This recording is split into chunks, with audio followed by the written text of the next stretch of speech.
Okay, today we're going to show you how to use a for loop in Bash to rename files so you don't have to type in the same command over and over again. This will be for renaming files, but the for loop can be used for anything where you have a list of files or a list of variables that you want to act on over and over again and don't want to type the same command over and over again. So let's suppose I was doing some blast searches and I was in a hurry and not thinking straight, and I named them something kind of dumb, so like 1 through 5.txt.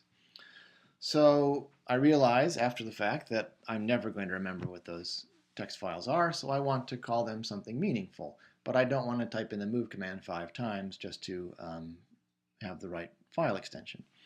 So I'm going to use the for loop in Bash. And the basic structure of the for loop is you say for, then you give it the variable you want to call over and over. So I'm just going to say files. That's the name of my variable. For files in, and then you can feed it a list or you can feed it a command, and I'm going to feed it the output of the ls command, which has all the text files I want to rename. So right now I'm just going to hit return, and you'll notice I get a caret, which means the for loop is not done. It does not know what to do. So I'm going to tell it to do something, and then every time I use a for loop, because the potential for damage exists, I usually echo my variable just to make sure it is what I think it is. And then I say done. And you can see that this went through the output of the ls command and then echoed out the variable for each loop, so 1 through 5.txt.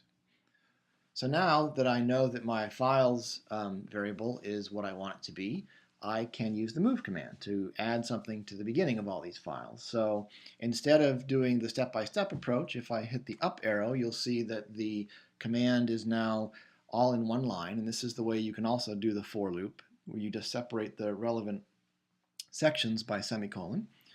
So now instead of echoing, I'm going to move. So I say mv minus I.